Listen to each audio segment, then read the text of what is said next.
Terima kasih Tuhan untuk segala kebaikan dan kemurahan-Mu, hingga kami boleh berkumpul di tempat ini, bukan dengan tanpa alasan, itu semua karena anugerah-Mu. Terima kasih Bapa. Kami mengucap syukur untuk segala kebaikan dan kemurahan. Biar yang datang, jemaat yang hadir di tempat ini, yang membawa segala beban, keluh kesah, penyakit ataupun pergumulan apapun Tuhan, kami letakkan di bawah kayu salib-Mu Tuhan Yesus.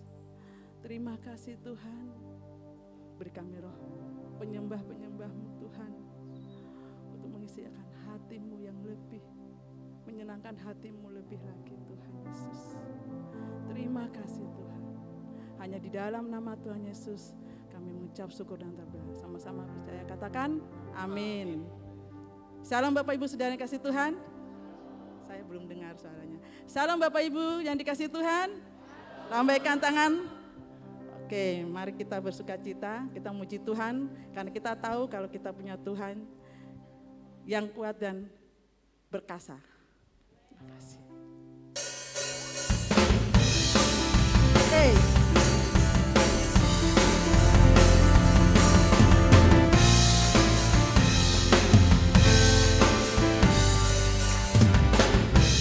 Tuhanlah kekuatan dan mazmurku,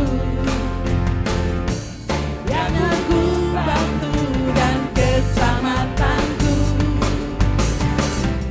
Hanya padamu hatiku percaya, alam menara dan kota perlindungan. Katakan, ku mau selalu bersyukur, sebab cinta-Mu padaku takkan pernah berubah. Hatiku percaya, walau bumi bergoncang, gunung-gunung beranjak, namun kasih setia-Mu tak pergi dariku.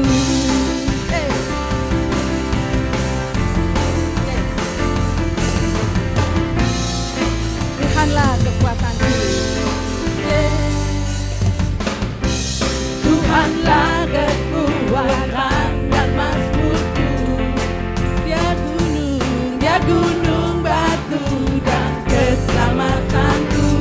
Hanya padamu hatiku percaya. Kaulah menara dan kota perlindungan. Katakan, ku mau bersyukur, ku mau selalu bersyukur, sebab cinta-Mu padaku takkan pernah berubah. Hatiku percaya, walau bumi bergoncang, gunung-gunung beranjak, namun kasih setia-Mu tak pergi. Jemaat saja. Ku mau selalu bersyukur, sebab cinta-Mu padaku takkan pernah berubah. Hatiku percaya, walau bumi bergoncang, gunung beranjak, namun kasih setia-Mu tak pergi dariku. Ku mau selalu bersyukur, sebab cinta-Mu padaku takkan pernah berubah. Hatiku percaya, walau bumi bergoncang, gunung-gunung beranjak, namun kasih setia-Mu tak pergi dariku. Ku mau selalu bersyukur, sebab cinta-Mu padaku takkan pernah berubah. Hatiku percaya, walau bumi bergoncang, gunung-gunung beranjak, namun kasih setia-Mu tak pergi dariku. Kasih setia-Mu tak pergi dariku.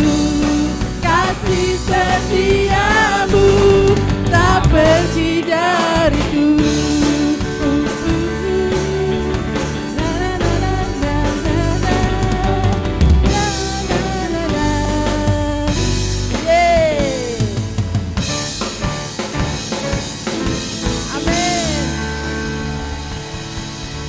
kami sedang berduka cita, biar Roh Kudus yang beri kekuatan.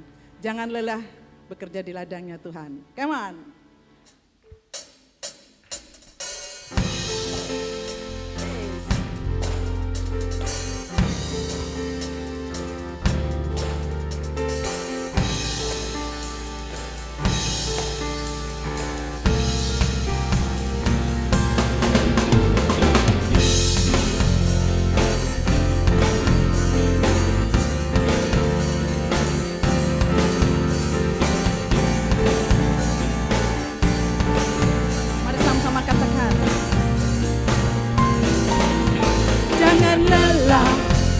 Bekerja di ladangnya Tuhan, Roh Kudus yang beri kekuatan, yang mengajar dan menopang. Tiada lelah bekerja bersamamu Tuhan, yang selalu mencukupkan akan segalanya. Dari pertama, jangan lelah bekerja bersama-Nya Tuhan, Roh Kudus yang beri kekuatan, yang mengajar dan menopang. Katakan tiada lelah bekerja bersama-Mu Tuhan, yang selalu mencukupkan segalanya. Katakan tanah bergelombang, timbunlah tanah yang berlubang, menjadi siap dibangun di atas dasar iman. Katakan tanah bergelombang, timbunlah tanah yang berlubang, menjadi siap dibangun di atas dasar iman. Jangan lelah bekerja di ladangnya Tuhan, Roh Kudus yang beri kekuatan, yang mengajar dan menopang. Tiada lelah bekerja bersama-Mu Tuhan, yang selalu mencukupkan akan segalanya. Katakan, rasakan tanah bergelombang, timbunlah tanah yang berlubang, menjadi apa? Menjadi siap dibangun di atas dasar iman. Rasakan tanah bergelombang, timbunlah tanah yang berlubang, menjadi siap dibangun di atas dasar iman. Menjadi siap dibangun, menjadi siap dibangun, menjadi siap dibangun di atas dasar iman.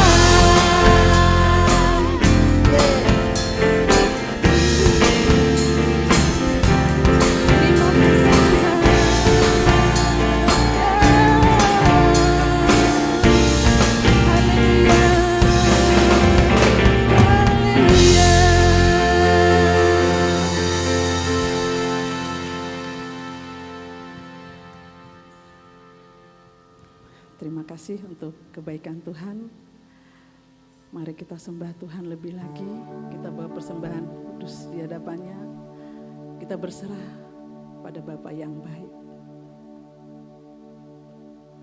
Terima kasih Tuhan Yesus.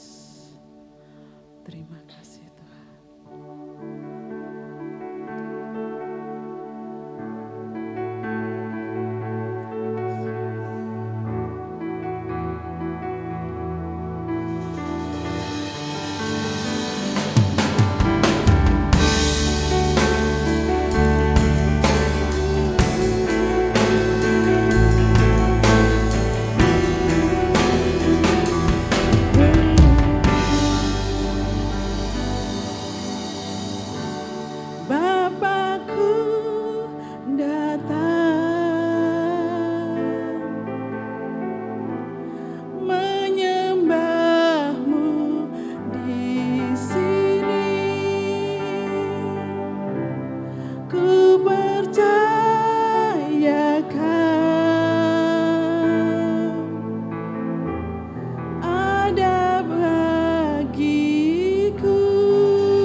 Siapkan hati kami untuk menerima firman. Biar hati kami menjadi tanah yang subur di hadapan Tuhan. Kau benih firman tumbuh jadi subur dan berbuah dan menjadi berkat bagi banyak orang. Biar kami menjadi seperti rusa yang akan rindu selalu akan Engkau Tuhan. Terima kasih Tuhan Yesus. Terima kasih Tuhan. Ini kami Tuhan. Ini kerinduan kami Tuhan Yesus. Terima kasih Tuhan Yesus. Terima kasih Tuhan.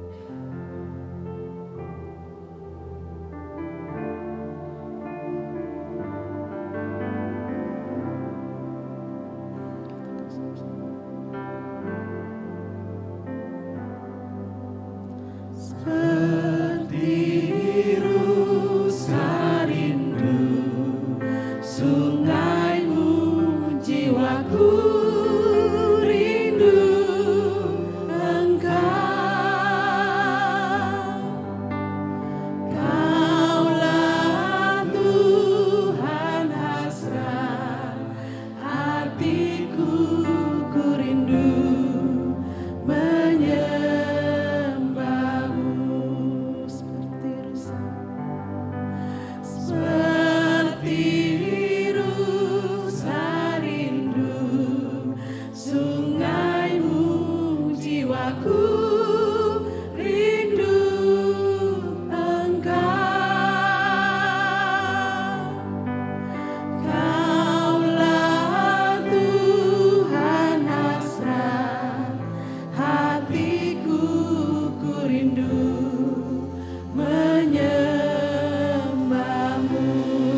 Kalau pagi hari ini kami boleh menikmati hadirat-Mu di tempat ini Bapa. Biarlah hati kami penuh dengan sukacita, hati kami penuh dengan damai, hati kami penuh dengan ketaatan kepada Engkau. Sehingga melalui ketaatan kami, hidup kami dibenarkan oleh kebenaran-Mu. Sehingga kami menjadi orang-orang yang benar dimanapun kami berada Tuhan. Ketika kami harus mendoakan segala sesuatu, maka doa yang kami ucapkan adalah doa yang memiliki kekuatan yang besar. Terima kasih buat kesempatan Tuhan berikan buat kami pagi hari ini boleh datang untuk belajar akan kebenaran firman-Mu. Biar Roh Kudus tolong kami, singkapkan kebenaran firman-Mu, sehingga kami boleh memahami firman-Mu secara utuh. Dengan pemahaman yang kami ketahui firman-Mu ini akan mengubahkan hidup kami. Kami boleh mengoreksi diri kami melalui kebenaran firman yang kami terima pada pagi hari ini. Terima kasih Bapa, segala puji syukur, hormat dan kemuliaan bagi nama-Mu. Di dalam nama Yesus kami berdoa dan kami ucap syukur. Dan semua yang siap diberkati berkata, amin. Silakan duduk Bapak Ibu.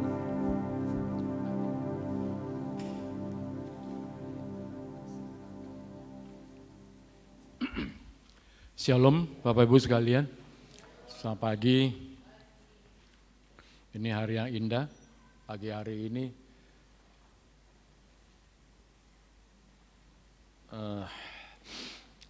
Hari ini sebenarnya badan saya kurang begitu sehat, tapi saya berdoa kepada Tuhan supaya saya tetap sanggup berdiri. Saya percaya Tuhan kasih kekuatan, amin Bapak Ibu. Oke, mari kita belajar langsung, kita buka di 1 Timotius 4 ayat 12.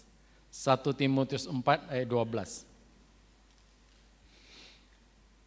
Ini yang Rasul Paulus ajarkan kepada Timotius pada saat itu. Walaupun Timotius pada saat itu masih belum menjadi seorang pengajar, ya, karena waktu surat dituliskan kepada Timotius, usia Timotius masih cukup muda. Belum sampai 30 tahun, biasa kalau orang Yahudi akan mulai mengajar ketika mereka sudah menginjak usia 30 tahun. Sama seperti Yesus, dia mulai mengajar pada usia 30 tahun. Ya. Nah, tapi walaupun dia belum menjadi seorang pengajar, tapi Timotius sudah mulai memberitakan tentang Injil kepada orang-orang. Ya. Nah, dia sudah mulai membicarakan tentang Yesus kepada orang-orang lain. Mari kita lihat, satu ayat aja kita pelajari pagi hari ini. Jangan seorang pun menganggap engkau rendah karena engkau muda. Jadilah teladan bagi orang-orang percaya dalam perkataanmu, dalam tingkah lakumu, dalam kasihmu, dalam kesetiaanmu, dan dalam kesucianmu. Nah, Paulus katakan kepada Timotius, waktu kamu berhadapan dengan orang yang lebih tua, maka kamu harus bisa menjadi teladan buat mereka.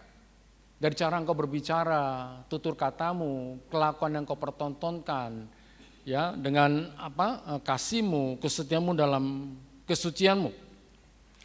Nah, kalau kau tidak bisa memperlihatkan sebuah keteladanan buat orang yang lebih tua dari dirimu, maka kamu juga tidak akan sanggup memperlihatkan keteladananmu kepada orang-orang yang lebih muda. Nah, apa yang dimaksud oleh Rasul Paulus? Kata rendah, supaya direndahkan. Jangan sampai orang merendahkan kamu. Lah, kata rendah dalam bahasa Yunani memakai kata proneo. Bisa dimunculkan? Ya, kata proneo diambil dari akar kata proneo. Lah, arti proneo, arti yang pertama kali adalah menghina. Yang kedua, meremehkan, membenci, kemudian tidak menghargai, dan berpikir melawan. Nah, apa yang dikatakan oleh Paulus kepada Timotius artinya, jangan sampai orang meremehkan kamu.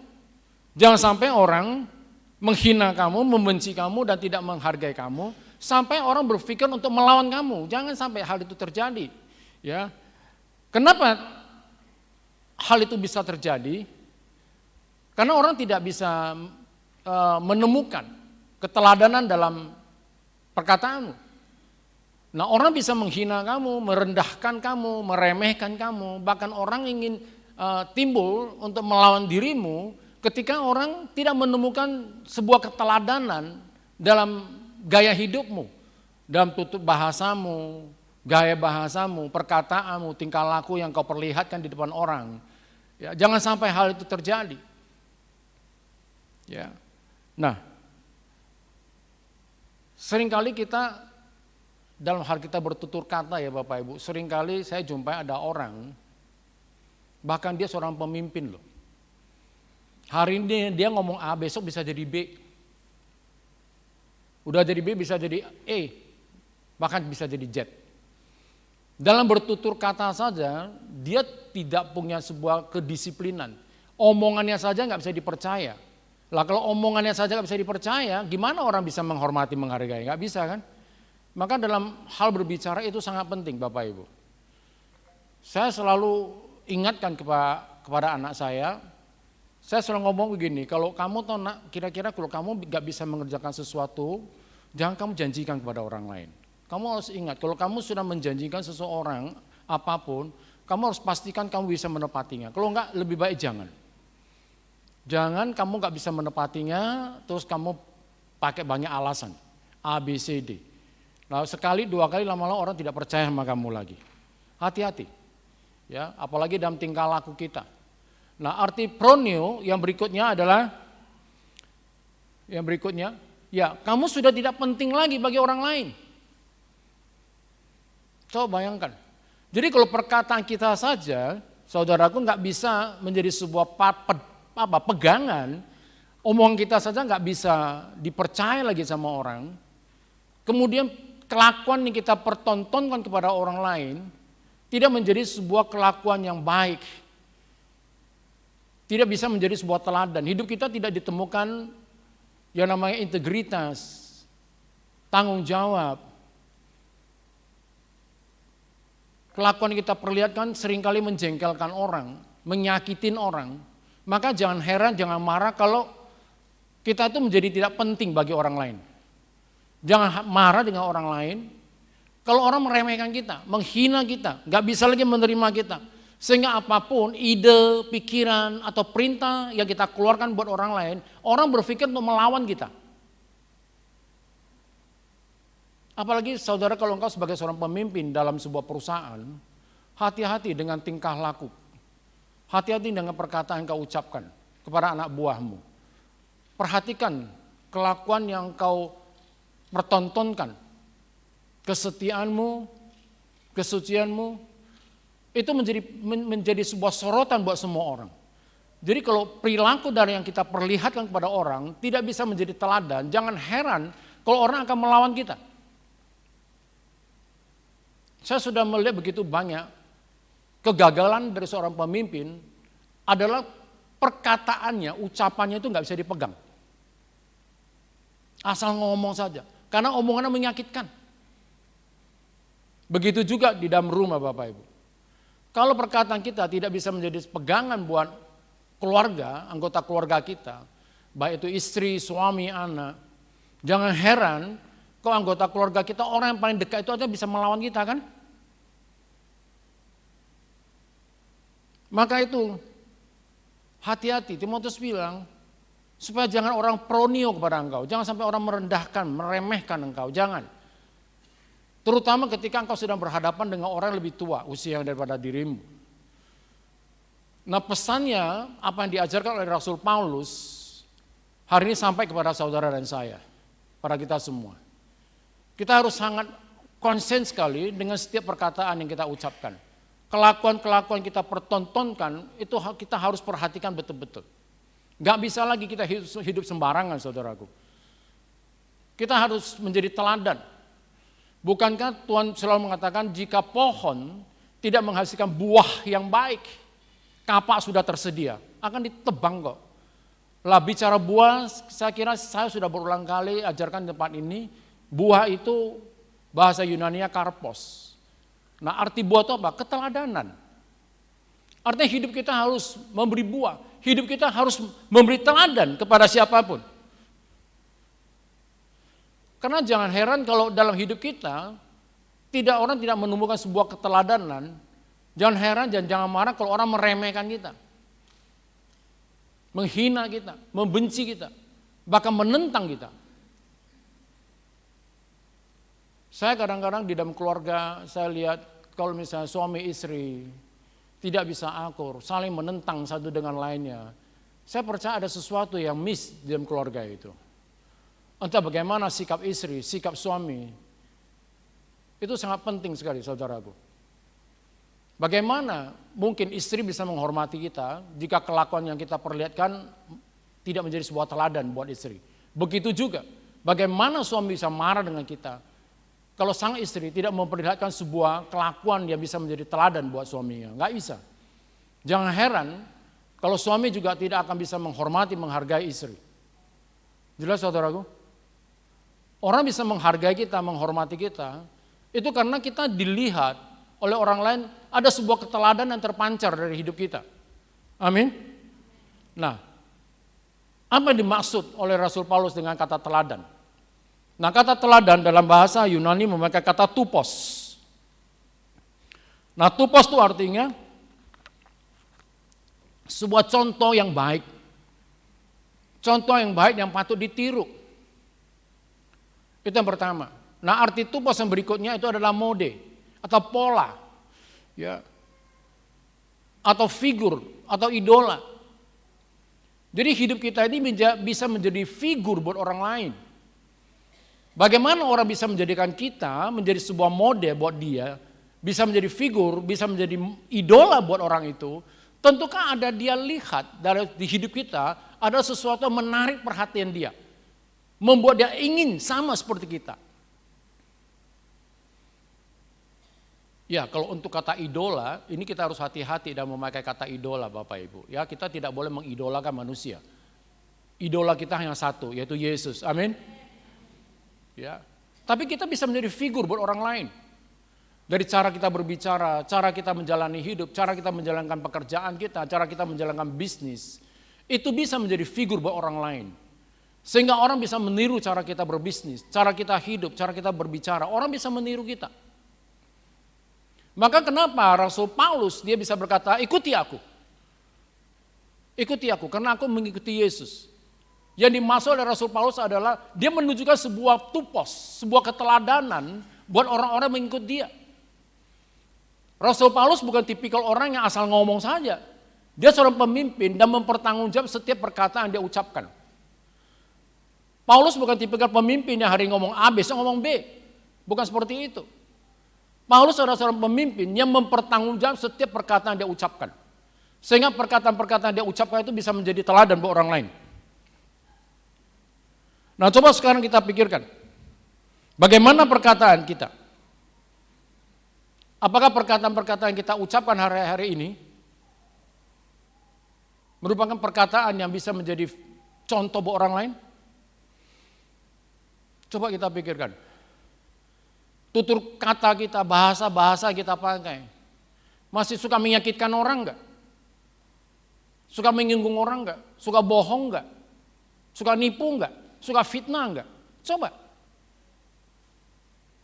Bukankah perkataan itu menjadi sebuah tolok ukur atas siapa diri kita di hadapan orang lain? Coba. Jika saudara engkau masih menemukan, masih memiliki kebiasaan untuk mengeluarkan fitnah, mengeluarkan perkataan-perkataan tidak pantas, bertobatlah. Hati-hati dengan perkataan. Karena seringkali perkataan kita ucapkan itu bisa sangat menyakitkan orang.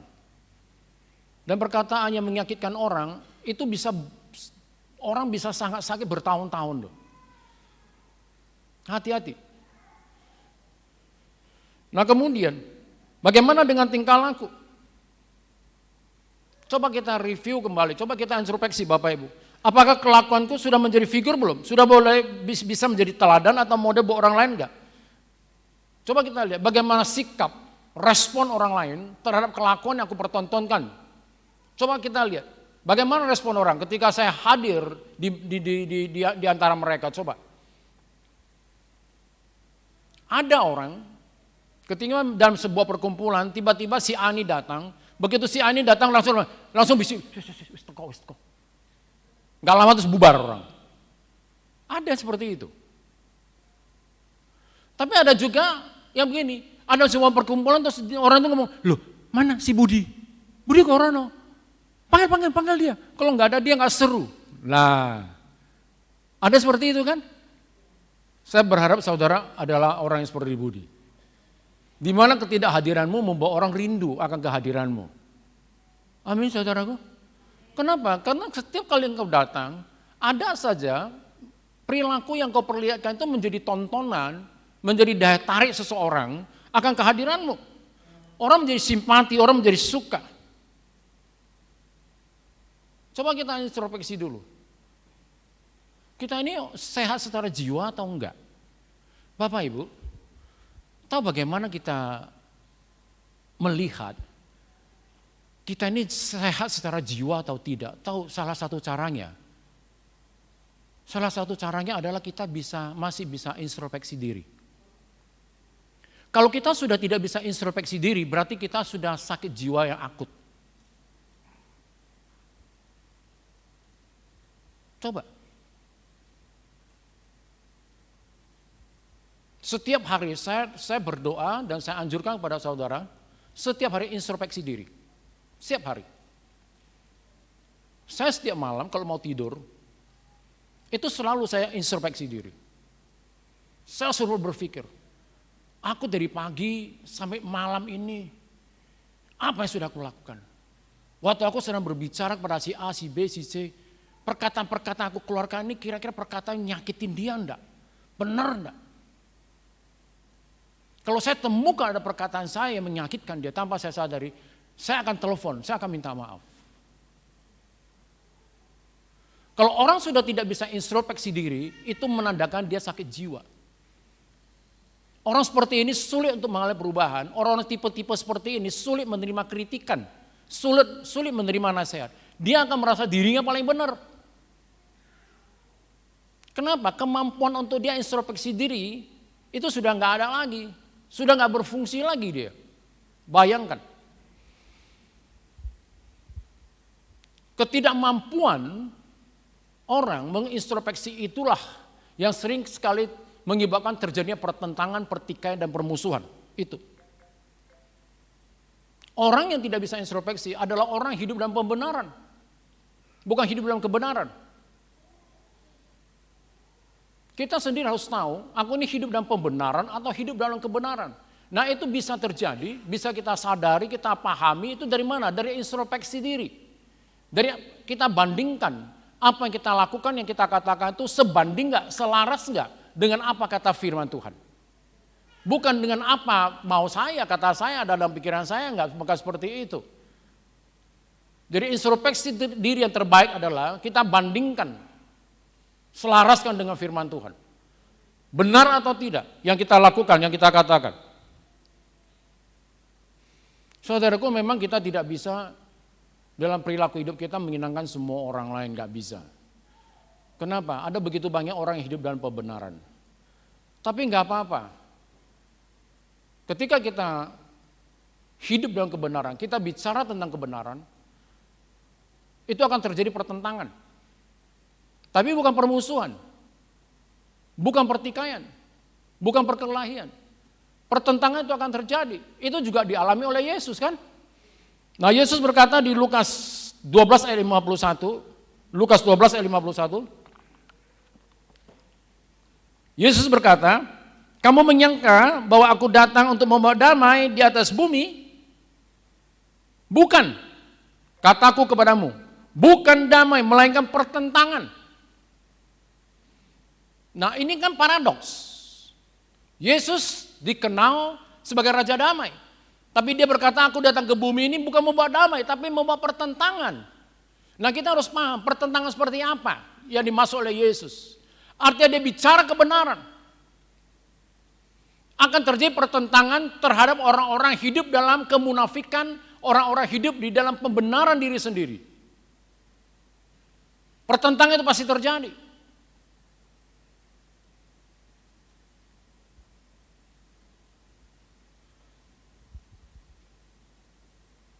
Tapi bukan permusuhan. Yesus tidak datang membawa permusuhan. Yesus tidak datang membawa pertikaian. Yesus tidak datang untuk membawa perkelahian, enggak. Pertentangan itu hal yang wajar ketika pembenaran belum diubah menjadi kebenaran. orang yang belum mengerti kebenaran, yang masih hidup dalam pembenaran, itu pasti akan terjadi pertentangan di dalam pikirannya. Sampai kebenaran itu menjadi bagian pemahaman dia. Baru pertentangan itu akan berubah menjadi kedamaian. Amin. Sama kan, dalam keluarga juga sama kan, ketika seorang istri atau seorang suami masih hidup dalam kebenaran dirinya sendiri, tidak hidup dalam kebenaran ilahi, maka pertentangan-pertentangan dalam keluarga itu pasti akan terjadi. Pasti akan terjadi. Sampai di mana pembenaran dirinya sendiri itu menjadi sebuah kebenaran ilahi, maka pertentangan itu akan berubah menjadi kedamaian. Saya berdoa saudara memahami apa yang saya sampaikan. Nah yang ketiga, bagaimana dengan kasih yang ada dalam dirimu? Ini sangat penting sekali Bapak Ibu. Ini diingatkan oleh Rasul Paulus kepada Timothy. Kau perhatikan dulu, kasih yang kamu jalani dalam hidup kamu, coba. Yang lebih banyak mendominasi hidup kamu, kebencian, permusuhan, kemarahan, atau kasih yang lebih mendominasi pikiran dan hatimu. Coba dicek dulu. Apakah engkau masih mudah tersinggung? Masih mudah marah? Atau masih benci dengan seseorang? Nah apa yang dikatakan oleh Rasul Paulus sampai kepada kita hari ini saudaraku? Coba dicek dalam dirimu sendiri. Masihkah engkau sampai hari ini masih membenci seseorang? Masih ada yang kamu tidak suka? Menyimpan dendam kepada orang ini? Coba.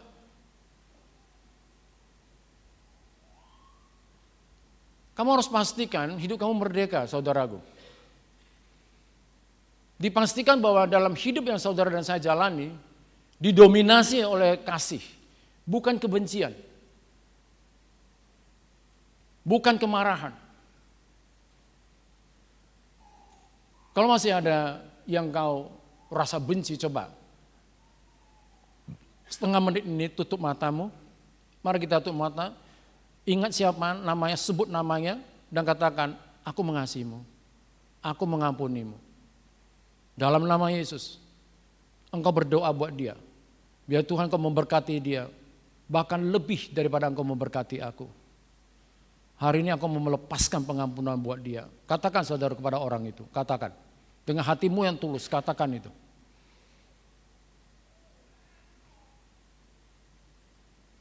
Dengan demikian Tuhan juga akan mengampuni engkau. Kasihmu itu bisa menjadi teladan buat orang lain. Kasihmu bisa menjadi contoh. Orang bisa belajar dari dirimu bagaimana mengasihi orang lain. Saya ingin tanya, di dalam keluarga, apakah engkau tinggal bersama musuhmu? Engkau tidur bersama musuhmu? Ada enggak? Enggak ada kan? Kalaupun ada, engkau tinggal bersama musuhmu, yang kau menjadikan seseorang menjadi musuhmu, firman Tuhan pagi hari buat dirimu. Di Lukas 6. Lukas 6 ayat 27-28. Dengarkan ini. Tuhan sedang berbicara pada dirimu. Tetapi aku berkata kepadamu, yang mendengarkan aku. Engkau mendengarkan kata Tuhan. Aku berkata kepadamu, kasihilah musuhmu. Berbuatlah baik kepada orang yang membenci kamu. Ayat 12, mintalah berkat bagi orang yang mengutuk kamu. Berdoalah bagi orang yang mencaci kamu.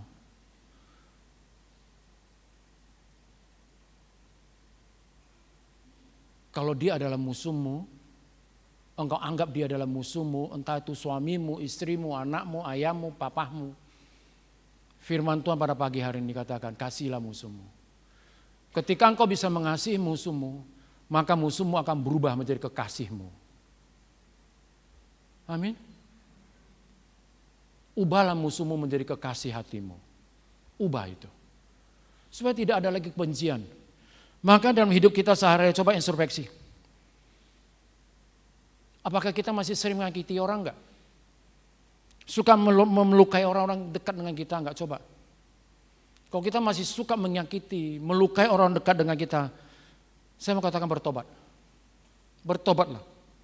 Ketika engkau bisa mengasihi seseorang, engkau tidak akan tega kok melukai dia. Enggak akan tega engkau menyakiti dia, enggak akan tega.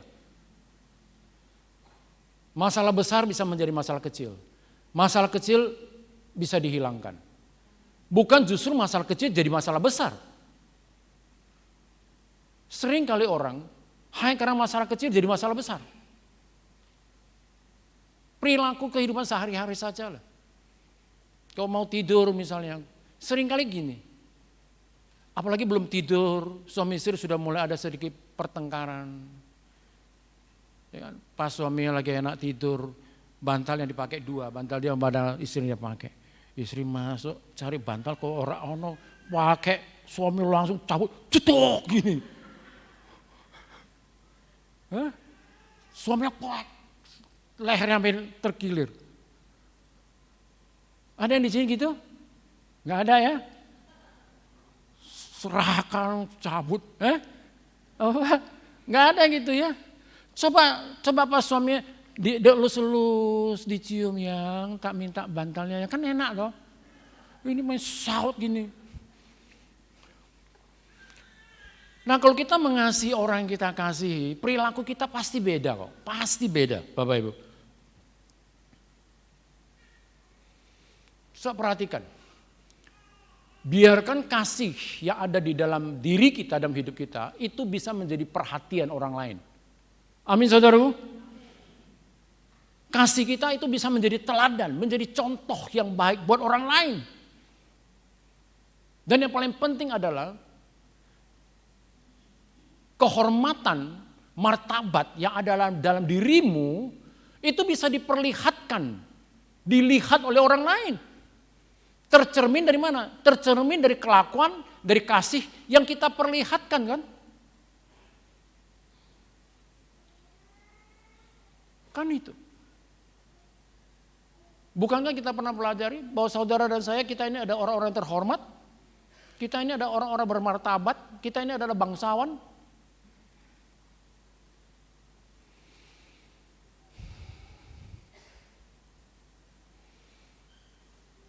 Bapak Ibu, kalau kita memang hidup kita penuh dengan kasih, kalau kita mengasihi seseorang, akan sangat mudah buat kita mengampuni kesalahannya. Lebih sulit kita membenci dia. Tapi kalau kita sangat mudah membenci dia, kasihmu perlu diuji kebenarannya. Benar. Kalau engkau benar-benar mengasihi istrimu atau mengasihi suamimu, tidak mudah buat engkau untuk membenci dia. Tidak mudah buat engkau untuk memperlakukan dia tidak baik, enggak mudah. Akan sulit sekali buat engkau menyakiti dia, sulit. Engkau lebih mudah mengampuni dia. Bahkan tanpa dia harus minta ampun pun engkau sudah mengampuni dia. Yesus adalah kasih. Kita ini carang-carangnya. Kalau pokok itu adalah kasih, kita yang hidupnya penuh dengan kasih, kita mengisap nutrisi kasih dari Tuhan, maka mudah buat kita untuk menyalurkan kasih buat orang-orang lain. Amin. Sebab kasih itu menutupi banyak sekali dosa dan kesalahan. Maka di dalam Yesus itu nggak ada kebencian, tidak ada permusuhan, tidak ada kedengkian. Kalau hidup kamu didominasi oleh kasih, maka dalam dirimu tidak akan ditemukan rasa benci, rasa iri, rasa tidak suka. Enggak akan ditemukan, saudaraku, enggak akan ditemukan. Begitu dirimu dibuka, pikiran hatimu dibuka, maka yang pertama kali akan terlihat itu adalah kasih. Orang tidak mudah menyakiti engkau. Satu kali ada anak rohani saya berbuat kesalahan cukup fatal buat saya. Tapi akhirnya dia minta maaf. Dia bilang, "Pak, saya minta maaf sudah menyakiti hati Papa." Saya tertawa, saya bilang, "Kamu tidak mudah menyakiti hati saya." Enggak mudah. Tapi kamu lebih mudah membuat hati saya bangga kepada kamu.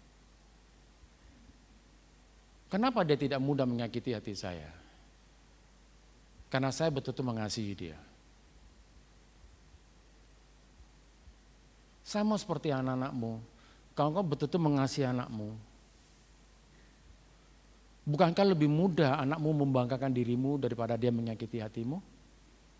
Kesalahan apapun dilakukan oleh anakmu, engkau gampang untuk memaafkan dia. Betul kan? Sama terhadap orang lain juga sama kok. Hukumnya sama.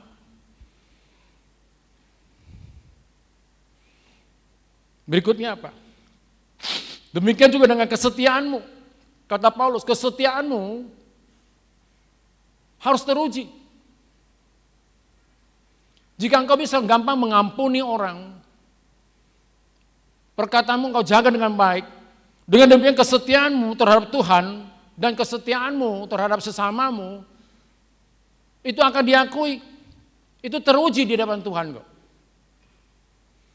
Nah berikutnya apa? Dalam kesucianmu. Nah Paulus ingatkan kepada Timotius supaya menjadi teladan di dalam kesuciannya. Nah apa yang disampaikan oleh Paulus juga sampai kepada kita hari ini. Kesucian kita harus menjadi teladan buat orang lain. Nah apa yang dimaksud dengan kesucian dimaksud oleh Rasul Paulus? Kesucian dalam bahasa Yunani memakai kata haknea, diambil dari kata haknos. Nah apa artinya haknea atau haknos? Haknos artinya murni dari kedagingan. Kita sering bicara tentang kedagingan kan? Nah apa artinya kedagingan? Kedagingan dalam bahasa Yunani memakai kata sak. Sak arti yang pertama adalah sifat sensual manusia. Sikap-sikap birahi, nafsu-nafsu birahi manusia. Kita harus murni dari nafsu-nafsu birahi yang melenceng. Tentunya kita bisa birahi terhadap pasangan hidup kita. Tapi kita tidak bisa menghilangkan birahi kita kepada orang lain. Jelas saudaraku? Sifat sensual ini yang diarahkan kepada sasaran yang salah, kepada orang lain. Itu gak boleh. Nah arti dari desak yang berikutnya adalah sifat binatang dengan keinginan yang mendorong kita untuk berbuat dosa.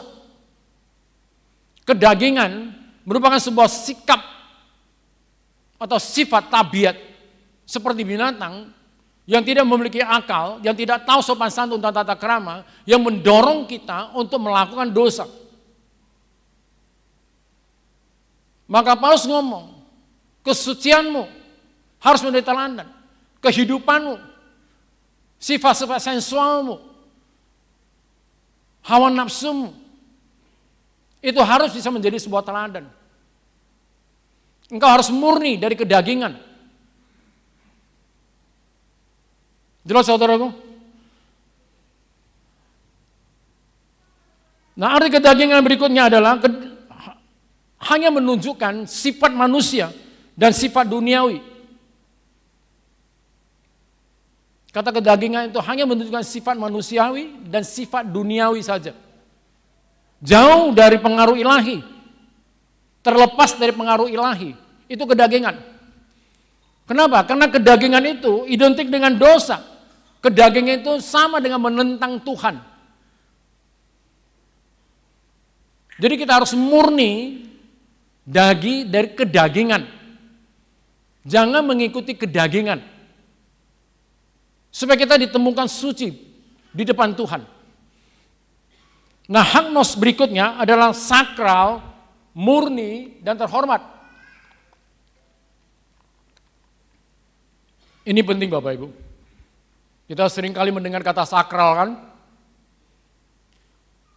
Paulus ngomong sama Timotius, kamu tahu Tim, kamu harus sakral. Kata sakral itu artinya keramat. Bapak Ibu tahu tempat keramat? Biasa tempat orang mendatangi tempat-tempat keramat kan orang nggak berani macam-macam kan. Orang harus jaga kan. Kata Paulus gini, kamu tuh keramat. Kamu harus perlihatkan bahwa kamu tuh keramat. Nah keramat itu apa? Yang pertama suci. Dan dapat melakukan hal-hal di luar kemampuan manusia biasa. Oleh karena ketaatan kepada Tuhan. Itu keramat. Bukankah orang kalau datangi tempat keramat, orang akan minta sesuatu yang orang lain gak bisa berikan? Tapi Paulus ngomong, kamu tuh perlihatkan Kamu tuh keramat. Kamu suci, kamu punya kemampuan untuk melakukan hal-hal yang di luar kemampuan manusia.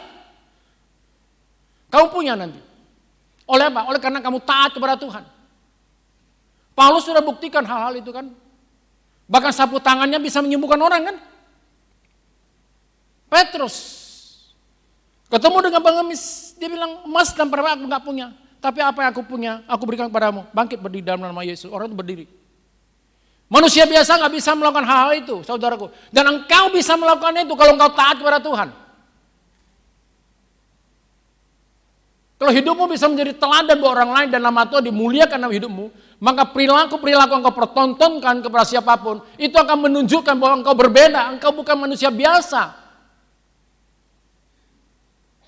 Engkau adalah anak-anak Allah yang ajaib. Dan arti berikut daripada keramat artinya engkau suci, engkau bertuah, dan engkau dapat memberikan efek supranatural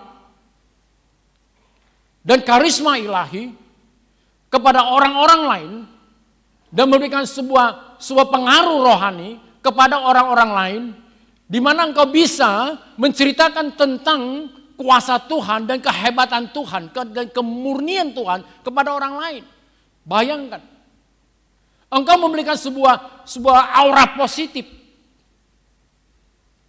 memberikan sebuah efek supranatural kepada orang lain. Ketika engkau berbicara tentang Yesus, orang akan tertarik.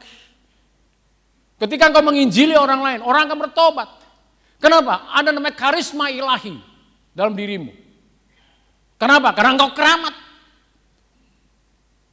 Ketika engkau keramat Bapak Ibu, engkau telah menjadi keramat di mata Tuhan, di depan manusia, maka semua kejahatan, roh-roh dunia tidak bisa mendekati engkau, gak bisa. Engkau akan terproteksi dengan ketaatanmu sendiri kepada Tuhan. Kuasa gelap tidak akan bisa mendekati engkau, gak akan pernah bisa. Saudara lihat betapa hebatnya dirimu di hadapan Tuhan. Kalau engkau hidup taat kepada Tuhan. Tanpa engkau minta. Hal itu akan terjadi secara otomatis. Akan tumbuh dengan sendirinya. Dengan bertumbuhnya kesetiaanmu. Bertumbuhnya kesucianmu. Maka bertumbuhlah kuasa ilahi itu dalam hidupmu. Nah arti haknya atau haknos berikutnya adalah bersih. Dari setiap dosa, kesalahan. Dan tidak bernoda. Engkau tidak bisa lagi ditemukan orang berlaku munafik, gak bisa. Kemunafikan itu adalah sebuah kesalahan. Kalau orang mau bicara tentang perzinahan, engkau bersih, tak bernoda. Kalau orang mau cari tentang kebohongan, dalam dirimu bersih, tidak ada kebohongan yang bisa dijumpai dalam dirimu. Engkau suci, bisa gak? Bisa. Persoalan mau atau tidak. Jelas Bapak Ibu. Maka kita harus mendekat, pastikan diri kita mendekat kepada Tuhan.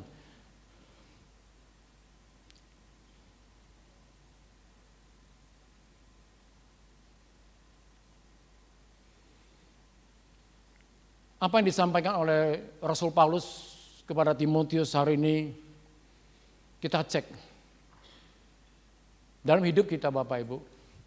Saya mau tutup dengan sebuah ayat dari sini. Yakobus 4 ayat 8. Mendekatlah kepada Tuhan, kepada Allah, dan Ia akan mendekat kepadamu. Tahirkanlah tanganmu, hai kamu orang-orang berdosa, dan sucikan hatimu, hai kamu orang yang mendua hati. Artinya apa? Semakin kau menjauh dari Tuhan, maka semakin kotor hidupmu. Dosa akan semakin melingkupi hidupmu. Semakin kau dekat dengan Tuhan, maka semakin suci hidupmu. Hari-hari ini coba cek dulu tanganku ini. Tanganku ini udah bersih belum? Sudah tahir belum? Hatiku ini sudah tahir belum? Sudah suci belum? Sebab Tuhan berkata dari hati manusia muncul semua segala pikiran jahat, percabulan, pencurian, pembunuhan, perzinahan, keserakahan, kejahatan, kelicikan, hawa nafsu, iri hati, hujat, kesombongan. Dalam hati manusia muncul itu. Dalam hati manusia muncul Bapak Ibu sifat-sifat binatang. Hati-hati. Jangan pernah ada dalam hati kita muncul sifat binatang. Jangan ada muncul sifat-sifat kedagingan.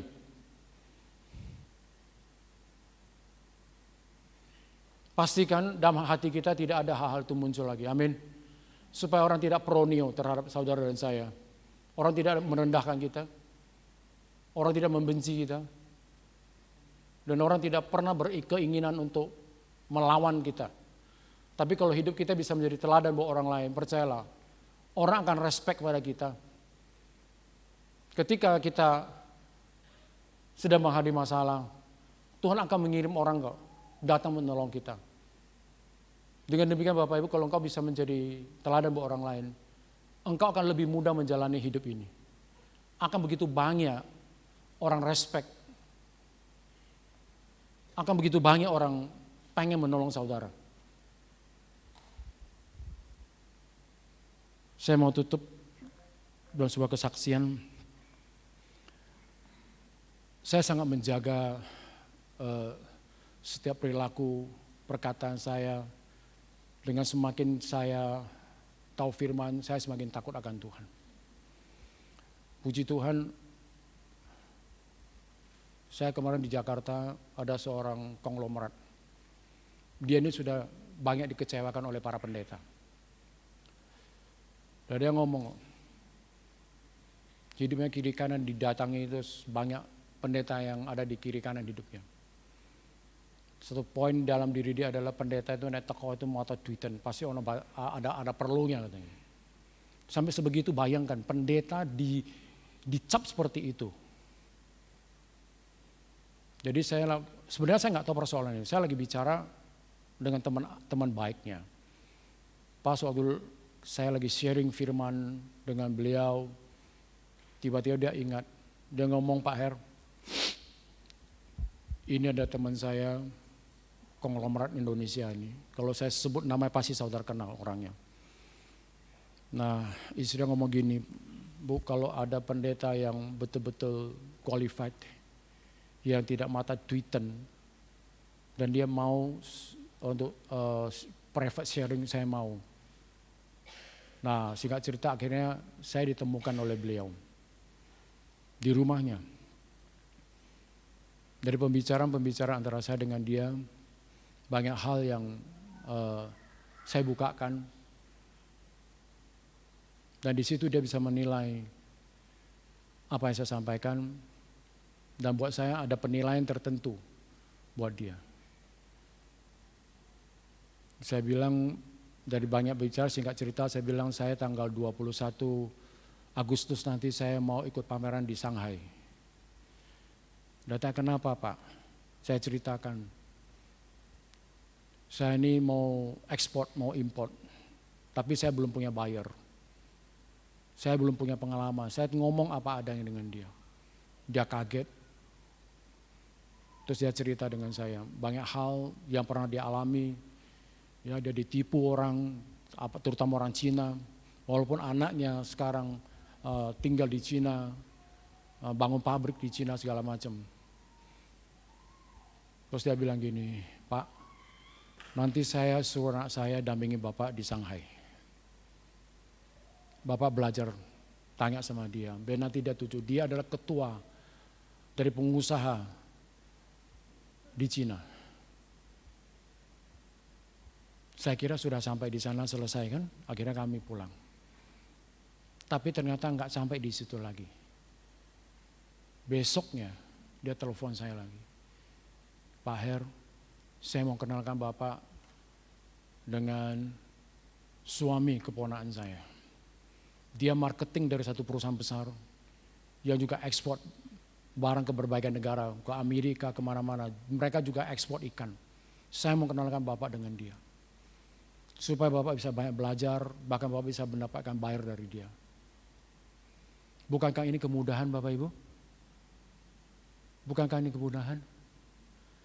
Kalau andai kata perilaku saya yang saya pertontonkan selama ini, dan dinilai negatif oleh temannya, gak bakalan mungkin temannya mau memperkenalkan saya kepada dia, betul tidak?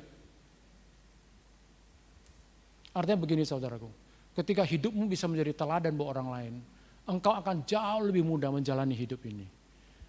Ketika engkau menghadapi persoalan masalah apapun, Tuhan akan kirim orang kok untuk datang menolong saudara. Pasti itu. Tanpa saudara minta. Tanpa saudara minta. Dan ini saya lihat. Tuhan bukakan jalan saya waktu di Papua juga sama. Orang yang saya tidak kenal sebelumnya. Dari hasil pembicaraan. Dia ngomong, oh Pak, saya punya teman dari Jepang. Dia cari barang ini. Saya bilang saya ada produksi. Wah, kok bener banget ya. Nanti September dia mau datang. Saya kenalkan Bapak sama dia. Saya kenalkan satu lagi. Ada buyer saya dari Taiwan. Coba. Tanpa saya minta. Walaupun begitu tetap saya berdoa kepada Tuhan. Saya hanya mau katakan Tuhan, pintu selalu ada dua. Satu pintu juga bisa dibuka oleh si jahat untuk menjebloskan saya. Tapi juga satu pintu bisa Tuhan bukakan buat saya. Tetap saya hadapkan kepada Tuhan, biar Tuhan yang memberikan hikmat kepada saya. Jalan mana yang harus saya pilih. Amin saudaraku. Saya selesai, yuk mari kita bangkit berdiri. Bapak terima kasih buat firman pagi hari ini.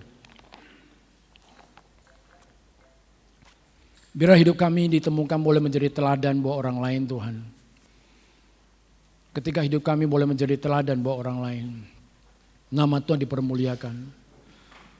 Sesungguhnya Tuhan sedang mempermudah hidup yang kami jalani. Ada begitu banyak jalan yang bisa Tuhan bukakan. Pintu-pintu Tuhan bukakan buat kami. Ada begitu banyak pertolongan-pertolongan secara ajaib yang Tuhan berikan buat kami.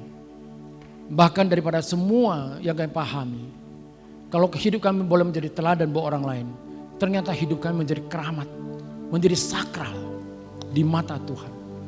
Kami memiliki karisma ilahi. Kami sanggup melepaskan efek supranatural kepada orang-orang lain. Untuk menceritakan tentang kuasa Tuhan, kebaikan Tuhan. Sehingga orang akan tertarik melihat hidup kami. Dan orang-orang percaya akan setiap omongan pembicaraan keluar dari mulut kami. Ajari supaya setiap perkataan kami menjadi sebuah perkataan bisa dipercaya. Kami hati-hati dalam setiap kali-kali mengeluarkan perkataan dalam hidup kami.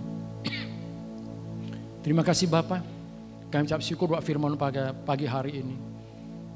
Jika kami bisa menerima firman-Mu pada pagi hari ini menjadi sebuah pengetahuan buat kami peluk, kami cium, kami tidur bersama, menjadi satu menyatu dengan kami.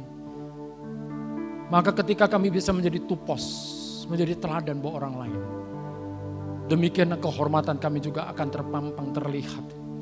Martabat hidup kami memuliakan nama Tuhan. Terima kasih Bapak.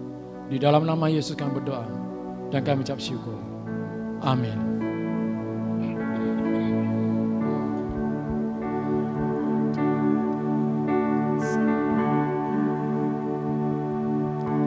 Hidup ini adalah kesempatan. Hidup ini untuk melayani Tuhan. Jangan sia-siakan waktu yang Tuhan beri. Hidup ini harus jadi berkat. Hidup ini adalah kesempatan. Hidup ini untuk melayani Tuhan. Jangan sia-siakan waktu yang Tuhan beri. Hidup ini harus jadi berkat. Oh Tuhan, pakailah hidupku selagi aku masih kuat. Bila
kasih Tuhan untuk firman-Mu. Biar firman-Mu menjadi sesuatu yang mengubah hidup kami. Kami akan menjadi seorang pribadi yang memiliki keteladanan. Menjadi contoh, menjadi model yang baik Tuhan. Dan nama Tuhan dimuliakan dalam hidup kami. Jangan orang melihat hidup kami, mereka tidak percaya kepada Tuhan. Biarlah kami menjadi orang-orang yang beda, karena ada keteladanan yang kami lakukan Tuhan. Materaikan firman-Mu, berkati hamba-Mu Bapak Hermanto, biar Engkau terus tambah-tambahkan hikmat marifat-Mu. Terima kasih untuk kesetiaan dan ketaatan hamba-Mu. Berkati juga Ibu Sieni, berkati Abraham. Kami percaya Tuhan, ini keluarga yang luar biasa yang akan Kau pakai hidup mereka menjadi teladan yang luar biasa. Nama Tuhan dimuliakan, banyak orang akan diubahkan melalui hidup dan pelayanannya. Bahkan untuk usahanya juga, bisnisnya juga Tuhan, boleh menjadi berkat buat bangsa-bangsa. Di dalam nama Tuhan Yesus kami berdoa dan mengucap syukur. Haleluya. Amin. Mari silakan duduk Bapak Ibu sekalian. Terima kasih Bapak Hermanto yang sudah menjadi berkat buat kita semua. Bapak Ibu diberkati, amin? Amin. Amin. Ya, saya juga sangat diberkati. Saya kenal beliau, saya lihat kalau beliau khotbah gitu ya, ada bahasa Ibrani Yunani, itu luar biasa. Tidak banyak hamba Tuhan seperti itu. Sekarang untuk kuliah bahasa Ibrani Yunani ya, Pak Agung ya, itu mahal. Saya juga pernah ditawari, cuman karena saya belum punya waktu, mahal. Dan Tuhan kirim hambanya luar biasa. Sekali-sekali kita harus modern, harus berkembang. Dan ini tuh Pak Hermanto menggali firman, ada bahasa Ibraninya, itu luar biasa Bapak Ibu. Dan Bapak Ibu harus bersyukur. Banyak gereja tidak seperti ini, dapat satu pengajaran. Setiap hamba-hamba Tuhan dipakai Tuhan memiliki satu keunikan yang luar biasa. Yang ada di tengah-tengah kita, Bapak Ibu nyaksikan sendiri. Dan salah satu Tuhan kirim Bapak Hermanto. Saya catat, saya belajar. Ya, dulu waktu saya kuliah ngambil S2 untuk Ibrani Yunani, susahnya minta ampun. Saya stres gitu ya. Ya ampun kok belajar bahasa ini angel banget ya. Terus tapi ini Tuhan kirim hambanya.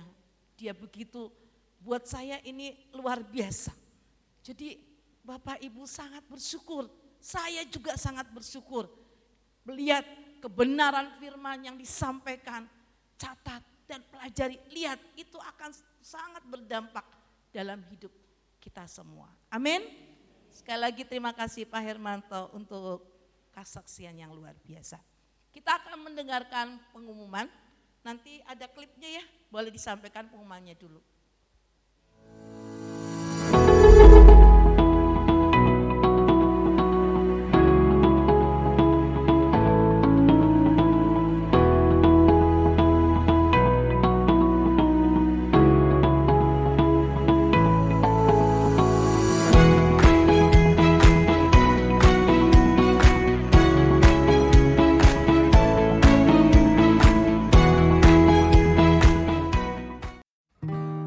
Shalom Bapak Ibu sekalian, kami dari gereja mengundang Bapak Ibu Jemaat GKI Kerajaan Satelit Manyaran untuk bisa mengikuti doa pagi setiap hari dari jam 5 sampai jam selesai.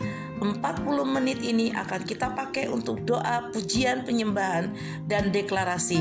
Saya percaya anugerah Tuhan, kuasa Tuhan akan dinyatakan ketika kita mau setia berdoa pagi, memberikan persembahan, ucapan syukur kita kepada Tuhan. Mari kami mengundang Bapak Ibu Jemaat untuk bisa mengikuti acara doa pagi setiap hari. Biar breakthrough kemenangan boleh kita alami bersama dengan Tuhan. Tuhan Yesus memberkati. Selamat pagi pagi Bapa, selamat Yesus, selamat pagi Roh Kudus. Marilah kita mengenal dan berusaha sungguh-sungguh mengenal Tuhan. Ia pasti muncul seperti fajar. Ia akan datang pada kita seperti hujan pada akhir musim yang mengairi bumi. Kami mau serahkan ke tangan kuasa-Mu gereja kami, Satelit Manyaran Tuhan. Kami yakin dan percaya Tuhan memberkati, menyertai gereja kami ini Tuhan.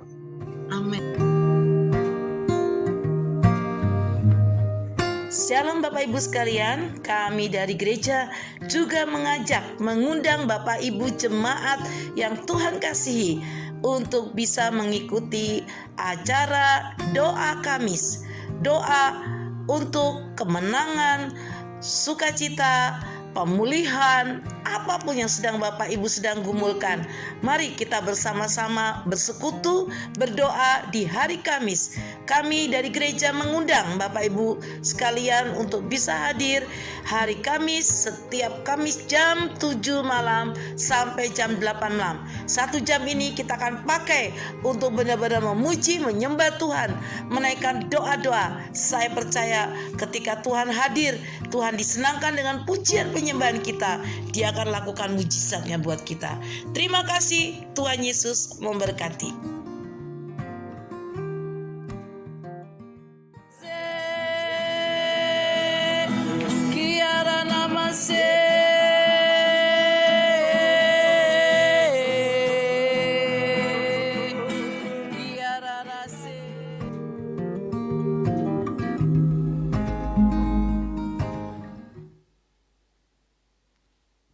Udah selesai? Oke. Bapak Ibu sekalian, sekali lagi saya mengajak untuk kita ada doa by Zoom ya. Jadi Bapak Ibu gak usah kesini setiap pagi, mungkin waktunya begitu mepet, jadi doa by Zoom jam 5 kita mulai, 40 menit kita pujian penyembahan deklarasi. Saya mau katakan kita seminggu sudah berjalan dan saya merasakan kuasa Tuhan luar biasa. Saya belum bisa saksikan di tempat ini, suatu saat saya akan saksikan bagaimana Tuhan berkarya, baru seminggu, saya bilang ya, ajaib. Dan juga kami dari gereja juga mengundang untuk Bapak Ibu sekalian hadir di doa Kamis. Ya, Kamis jam 7 sampai jam 8, 1 jam kita berdoa sungguh-sungguh memuji dan menyembah Tuhan. Kekuatan pilar dari gereja adalah doa Bapak Ibu. Ya. Salah satunya adalah doa. Doa yang sangat seringkali orang itu godaannya banyak Bapak Ibu. Ya. Tapi kita harus breakthrough untuk hal ini. Dan lihat, nanti Bapak Ibu akan mengalami satu hal yang ajaib, yang beda. Kenapa? Saya sudah mengalami itu. Jadi kami dari gereja mengundang Bapak Ibu untuk bisa hadir di doa pagi by Zoom dari jam 5, 40 menit saja ya. 40 menit ini karya yang luar biasa. Pasti Bapak Ibu akan mengalami satu hal yang beda. Putri, saya sudah ada doa di rumah karena jam 5 nih saya ke kantor, tidak apa-apa ya. Bagi Bapak Ibu yang memang punya waktu dan memang sungguh-sungguh mau cari Tuhan lebih lagi, bisa bergabung di Zoom ya setiap pagi. Dan juga Kamis di gereja ini. Jadi kita berfellowship, kita datang, kita memuji, menyembah Tuhan. Satu Kamis saja baru kita lakukan satu dan Tuhan sudah melakukan yang ajaib buat hidup saya. Ya, ajaib banget Tuhan itu. Ketika firman keteladanan itu kita lakukan. Tadi sudah disampaikan Bapak Hermanto, ya. Kita harus memiliki kasih, kesucian. Kemarin 2 minggu yang lalu ya, beberapa minggu yang lalu saya pernah cerita, kita ada retreat 600 hamba Tuhan, ya. Dan saya mendengar kesaksian yang luar biasa. Itu temanya adalah marilah kita saling mengasihi, ya. Seperti yang sudah saya peragakan. Marilah kita saling mengasihi. Sarangnya gitu ya. Jadi anunya seperti mengasihi. Dan kalau tidak ada kasih Bapa dalam hidup kita, kalau kita tidak punya kasih Allah itu dimiliki ketika kita bangun hidup kita dengan doa, pujian, penyembahan, ibadah, dengan kita juga membaca firman setiap hari, dan juga kita juga taat memberi apapun yang Tuhan perintahkan. Kasih Tuhan ada dalam hidup kita. Kita akan menjadi teladan dan kita akan menjadi seperti firman Tuhan yang lalu saya sampaikan. Kalau kita mau dikenal oleh Tuhan, saya ingatkan lagi. Jadi nanti seminggu ini kita akan doa untuk apa firman Tuhan yang sudah disampaikan.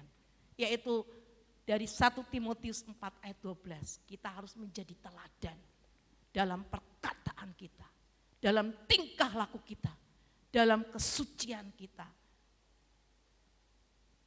Kita akan doa seminggu ini supaya firman itu tidak berlalu dengan sia-sia, tapi nancep di hati kita. Orang yang punya kasih Tuhan itu pasti dia akan bisa untuk melakukan kebenaran. Dia bisa mengasihi, dia punya tingkah laku. Karena di sini ada kasih Tuhan. Kasih Tuhan. Kasih Tuhan dalam hidup kita. Jadi Bapak Ibu, minggu lalu kita sudah dengar firman. Kalau kita mau dikenal oleh Tuhan, saya dikenal oleh Tuhan, kita harus punya roh takut akan Tuhan. Seperti yang saya sudah saksikan, hamba Tuhan, dia melayani begitu hebat. 8 tahun urapannya luar biasa. Di tahun yang ke-8 dia jatuh dalam dosa. Apa? Dia masuk penjara. Didatangi sama seorang hamba Tuhan yang namanya John Bevere. Kunjungi temannya ini, sahabatnya. Kenapa kamu bisa masuk penjara? Kamu melayani Tuhan begitu hebat. Urapannya dahsyat. Apa yang dia katakan? Bapak Ibu ingat ya? Ya, aku memang melayani Tuhan. Aku dipakai Tuhan luar biasa. Hebat 8 tahun. Tapi aku bisa jatuh dalam dosa. Masuk penjara karena pakai uang gereja. Karena apa? Hamba Tuhan ini berkata, karena aku tidak punya the fear of God, roh takut akan Tuhan. Wadah yang bersih dan punya karakter yang dewasa. Seminggu ini kita berdoa supaya firman yang sudah disampaikan itu menjadi sesuatu yang nancep di hati kita. Ada banyak hal yang akan saya sampaikan nanti di gereja ini. Saya berdoa Tuhan kasih kata-kata. Misalnya takut akan Tuhan, mempunyai wadah yang bersih, jangan kotor. Seperti tadi minggu lalu ya sudah saya sampaikan, Saul dan tokoh-tokoh Alkitab hebat dipakai Tuhan, tapi akhir hidupnya sangat mengecewakan. Ya, karena tidak punya roh takut akan. Nanti kita akan sebarkan itu, roh takut akan Tuhan, wadah yang bersih. Dan minggu ini keteladanan, tingkah laku yang benar, perkataan yang suci, yang kudus, yang mulia. Kalau kasih Allah ada dalam hidup kita, pasti kita akan menjadi orang yang memiliki keteladanan. Itu saja Bapak Ibu, sekali lagi saya berterima kasih untuk semua yang sudah respon dan sudah ambil bagian di acara doa pagi dan doa Kamis. Bapak Ibu sekalian, ini adalah perintah Tuhan. Saya dengar langsung Tuhan berkata, lakukan itu. Memang kita lakukan di rumah masing-masing. Saya tahu bertahun-tahun saya melayani Tuhan. Kalau sesuatu Tuhan sudah ngomong, itu artinya ada sesuatu yang Tuhan sudah sediakan. Makanya kita lakukan dalam ketaatan saja. Taat, saya bilang, yes Tuhan, saya siap melakukan dalam ketaatan. Dan saya percaya ketika kita taat dan setia, Tuhan akan tunjukkan, Tuhan akan buktikan apa yang menjadi kerinduannya. Amin. Itu aja pengumumannya. Kita bangkit berdiri, saya persilakan Pak Tri untuk kita menyanyikan pujian tadi. Hidup ini adalah kesempatan. Jangan sampai kita sia-siakan hidup yang Tuhan beri seperti kakak saya. Puji Tuhan Bapak Ibu, kakak saya sudah tambah baik. Dia itu kena tumor tenggorokan. Hidupnya 65 tahun dia sia-siakan. Ada penyesalan. Dia nangis sama saya. Hampir tiap hari kami WA call. Dan kemarin dia sudah tambah baik. Dia berkata gini, sakit saya itu kena tumor tenggorokan itu sakit. Sakit gak bisa makan minum. Tapi kesakitan yang paling ngeri yang dikatakan kakak saya adalah ketika dia menyesal tidak menggunakan waktu 65 tahun untuk Tuhan. Dia Kristen, dia ke gereja. Tapi ketika Tuhan suruh melayani, no, dia tidak mau melayani Tuhan. Ke gereja, tapi tidak mau melayani Tuhan. Itu loh penyesalan yang mengerikan. Buat dia, kakak saya bilang, aku sakit begini sakit. Tapi lebih sakit dalam penyesalan karena menyia-nyiakan waktu. 65 tahun dia tidak mau melayani Tuhan. Jangan sampai itu terjadi dalam hidup kita. Amin Bapak Ibu, mari kita pujikan lagu ini. Kesempatan yang Tuhan beri untuk kita melayani Tuhan. Lakukan dengan baik, dengan setia, dengan memiliki keteladanan yang sudah disampaikan hambanya. Dalam sikap hidup kita, dalam perkataan kita, dalam kesucian kita. Hidup ini adalah kesempatan. Terima kasih Tuhan, terima kasih. Terima kasih Tuhan. Hidup ini adalah kesempatan. Amin. Hidup ini untuk melayani Tuhan. Amin. Jangan sia-siakan Bapak Ibu waktu yang sudah Tuhan beri. Kesempatan demi kesempatan tidak akan terulang lagi. Jangan sampai ada penyesalan dalam hidup kita. Jadilah kita menjadi teladan. Jadi teladan dalam sikap, perbuatan, perkataan, dalam segenap hidup kita. Jangan sia-siakan waktu yang Tuhan beri. Hidup ini hanya sementara. Angkat tangan kita Bapak Ibu. Tuhan, pakailah hidupku. Ya, amin Tuhan. Saya lihat tangan-tangan yang terangkat Tuhan, yang menyatakan Tuhan, aku ingin melayani Kau. Aku ingin melayani Kau lebih sungguh lagi Tuhan. Aku tidak mau menyia-nyiakan waktu yang Tuhan beri. Aku tidak mau menyia-nyiakan kesempatan yang Tuhan beri. Oh Tuhan, oh Tuhan, pakailah hidupku ya Tuhan, amin, amin.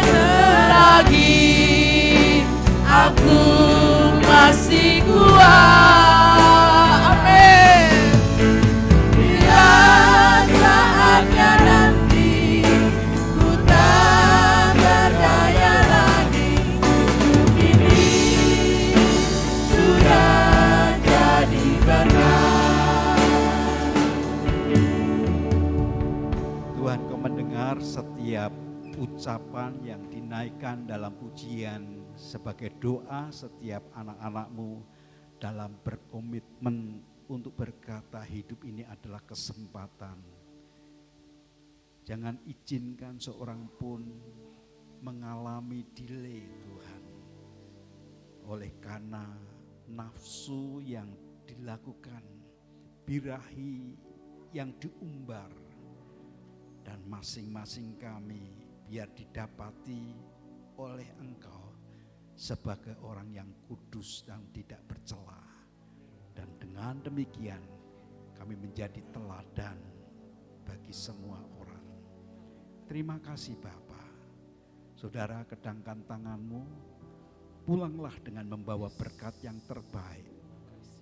Apa yang telah engkau dengar hari ini, lakukanlah itu.